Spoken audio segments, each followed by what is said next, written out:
نحمده ونصلي على رسوله الكريم أما بعد فأعوذ بالله من الشيطان الرجيم بسم الله الرحمن الرحيم ظهر الفساد في البر والبحر بما كسبت أيدي الناس ليذيقهم بعض الذي عملوا لعلهم يرجعون. معزز سامعین، اللہ جل جلالہ عما نوالہ اس آیت کریمہ میں فرماتے ہیں کہ خشکی اور تری میں جو حالات بھی تمہارے اوپر آتے ہیں وہ تمہارے اپنے ہاتھوں کی کمائی ہے، اور یہ حالات اللہ کی طرف سے اس لیے لائے جاتے ہیں تاکہ تم اللہ کی طرف لوٹ جاؤ اور پلٹ جاؤ. اور دوسری آیت میں اللہ پاک نے فرمایا وَمَا أَصَابَكُم مِّن مُّصِيبَةٍ فَبِمَا كَسَبَتْ أَيْدِيكُمْ وَيَعْفُو عن کثیر، کہ جو کچھ حالات تمہارے اوپر آ رہے ہیں یہ تمہارے اپنے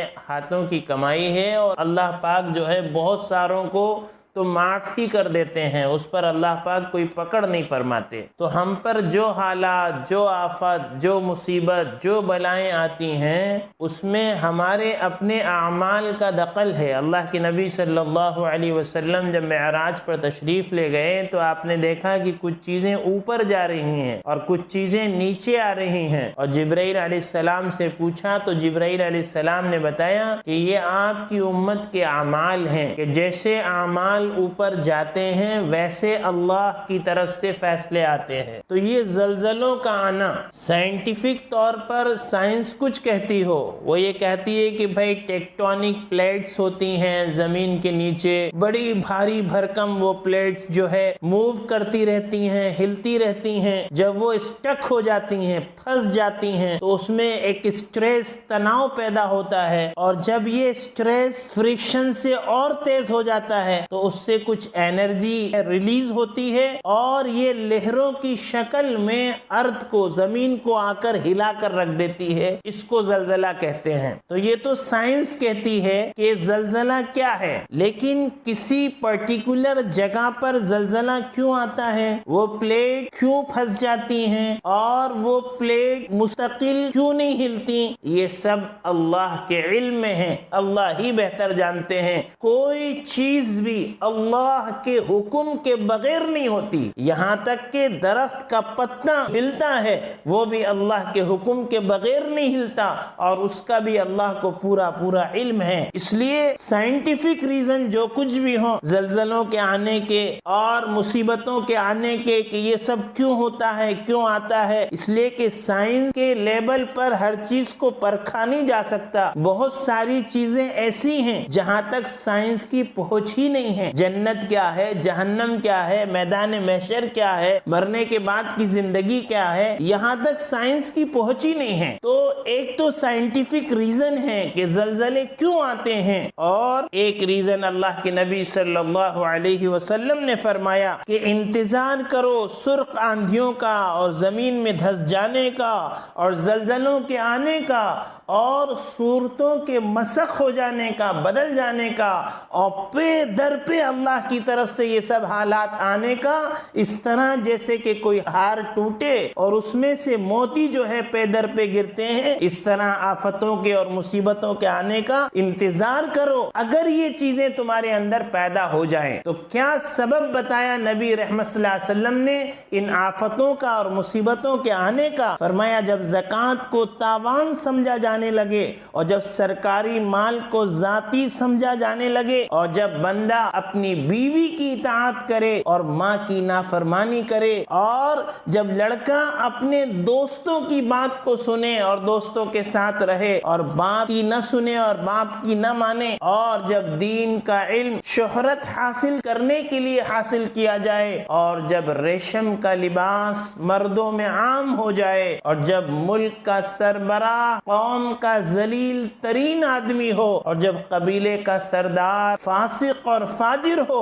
اور جب گانے بجانے کی کثرت ہو جائے اور شراب عام ہو جائے اور جب مسجدوں میں شور مچایا جانے لگے اور جب امانت میں خیانت کی جانے لگے اور بعد میں آنے والے اپنے پہلے لوگوں کو برا بھلا کہنے لگے، تو پھر اللہ کے نبی صلی اللہ علیہ وسلم نے فرمایا کہ انتظار کرو سرخ آندھیوں کا اور زمین میں دھس جانے کا اور زلزلوں کا پے در پہ آنے کا اور صورتوں کے مسخ ہو جانے کا، کہ یہ اس طرح کی چیزیں ہیں اور یہ اس طرح کے گناہ ہیں جو اللہ کے قہر کو بلاتے ہیں اور جو اللہ کے عذاب کے آنے کا سبب بن جاتے ہیں۔ تو نبی رحمت صلی اللہ علیہ وسلم نے یہ اسباب بیان کیے ہیں کہ تقریباً 15 ہیں، ممکن ہے اس میں سے کچھ چھوٹ گیا ہو، کہ جب یہ امت میں آ جائیں گی تو پھر اللہ کی طرف سے اس طرح سے مصیبتیں، آفتیں اور بلائیں نازل ہوں گی۔ بہرحال ابھی حال ہی میں آپ نے دیکھا ہوگا کہ ترکی میں اور سیریا میں زلزلہ آیا، کتنے لوگ بیچارے بے گھر ہو گئے، کتنی عورتوں کے سہاگ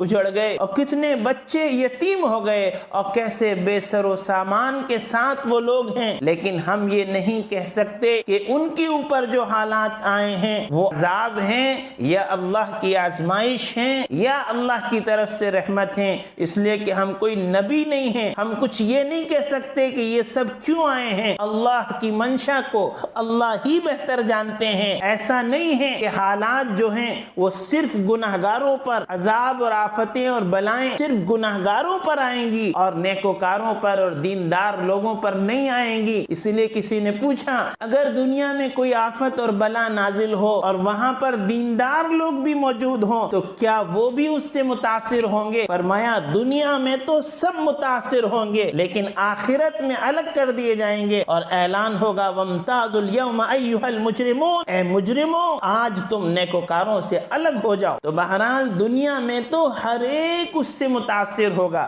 حضرت عمر رضی اللہ تعالیٰ عنہ کے زمانے میں زلزلہ آیا، زمین ہلی۔ حضرت عمر رضی اللہ تعالیٰ عنہ جیسا عادل کسی ماں نے آج تک جنا نہیں ہوگا کہ کس قدر زبردست عدل و انصاف ان کی حکومت میں، لیکن اس کے باوجود زلزلہ آیا تو حضرت عمر رضی اللہ تعالیٰ عنہ نے زمین پر کوڑا مارا اور فرمایا کیوں ہلتی ہے؟ ابھی تجھ پر عمر جیسا عادل موجود ہے۔ صحابہ کے زمانے میں طاعون آیا، ہزاروں صحابہ اس میں شہید ہو گئے، تو بتائیے صحابہ سے افضل کوئی ہو سکتا ہے؟ نبیوں کے بعد سب سے افضل شخصیت صحابہ کی ہیں۔ سارے ولی اللہ مل کر ایک صحابہ کے گھوڑے کے پیر کے نیچے آنے والی دھول کے ذرے کے برابر نہیں ہو سکتے، لیکن ان کے اوپر بھی حالات آئے تو یہ نہیں کہا جا سکتا کہ یہ حالات کا سبب صرف اللہ کی طرف سے عذاب ہے، بلکہ کبھی کبھی اللہ پاک آزمانے کے لیے بھی اپنے حالات کو بھیجتے ہیں، کبھی کبھی اللہ پاک اپنی طاقت کے مظاہرے کے لیے بھی ان حالات کو بھیجتے ہیں،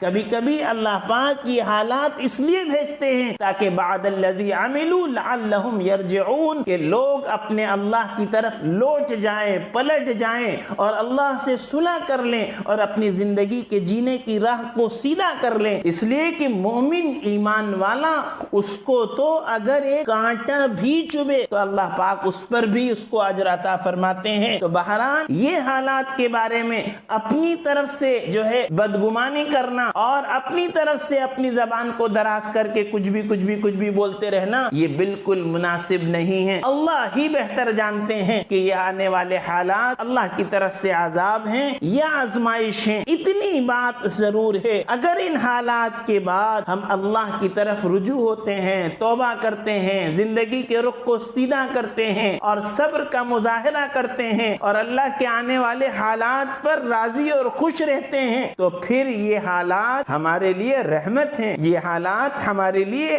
آزمائش ہیں، یہ حالات ہمارے درجات کو بلند کرنے والے ہیں۔ اور اگر اس کے بعد ہماری زبانوں پر شکوے اور شکایت ہوتی ہے اور ہم ناشکری کا مظاہرہ کرتے ہیں اور بے صبری کا مظاہرہ کرتے ہیں اور ہم الگ الگ جملے بولتے ہیں اور یہ کہتے ہیں کہ صرف اللہ کو ہم ہی ملے تھے، کوئی اور نہیں تھا جس پر یہ حالات بھیج دیتے، تو پھر یہ اللہ کی طرف سے عذاب۔ بہرحال ان موقعوں پر ہمیں کیا کرنا چاہیے، ہمارے لیے کیا سبق ملتا ہے؟ تو ان موقعوں پر ہمیں کیا کرنا ہے کہ جانے والوں کے لیے دعا کرنا ہے کہ جو لوگ دنیا سے چلے گئے ان حالات میں، اللہ ان کی مغفرت فرمائے، درجات کو بلند فرمائے، ان کی قبر کو نور سے منور فرمائے، ان کے لیے خوب دعا کرنا ہے۔ اور جو لوگ بچ گئے ہیں وہ بیچارے بے سر و سامان کی حالت میں ہیں، ان کے سروں پر چھت نہیں ہے، ان کے پاس پہننے کو کپڑا نہیں ہے، ان کے پاس کھانے کو لقمہ نہیں ہے، ان کی بیماری کے علاج کے لیے دوا نہیں ہے،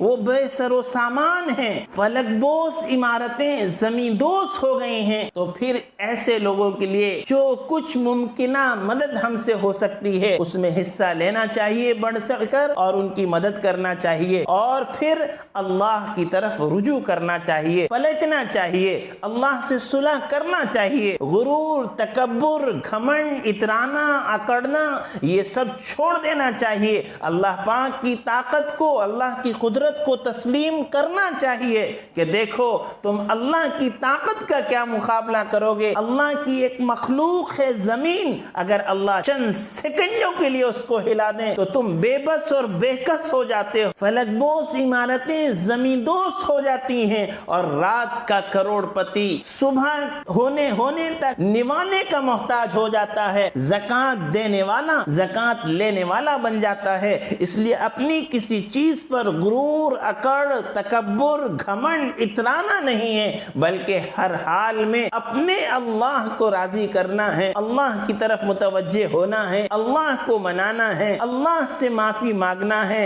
اللہ کے احکامات پر چلنا ہے، دین اور شریعت کو مضبوطی سے پکڑنا ہے، اللہ کی طاقت کو اور اللہ کی قدرت کو تسلیم کرنا ہے کہ کرنے والا وہ ہے، طاقت اس کی ہے، دنیا میں وہ ہوگا جو وہ چاہے گا، اور دنیا میں وہ نہیں ہوگا جو وہ نہیں چاہے گا، اس کی طاقت کا مقابلہ کوئی کر نہیں سکتا۔ اور پھر اللہ پاک اپنی قدرت کے مظاہرے فرما رہے ہیں۔ آپ روزانہ نیوز میں دیکھ رہے ہوں گے کہ کتنے واقعات ایسے ہوئے کہ 4 دن اور 5 دن گزر گئے ہیں، اور ملبوں میں سے جب تلاش کیا جا رہا ہے تو لوگ زندہ نکل رہے ہیں، بلکہ بعض واقعات تو ایسے ہیں کہ تلاوت کرتے ہوئے نکل رہے ہیں۔ اور آپ نے یہ بھی دیکھا ہوگا کہ ماں باپ ہلاک ہو گئے اور معصوم بچہ جو ہے زندہ نکل رہا ہے۔ اللہ اپنی قدرت کا مظاہرہ کر رہے ہیں کہ دیکھو ہم جس کو بچانا چاہیں اس کو کوئی مار نہیں سکتا، اور ہم جس کو مارنا چاہیں اس کو کوئی بچا نہیں سکتا۔ تو پھر ہمارے لیے سبق یہ ہے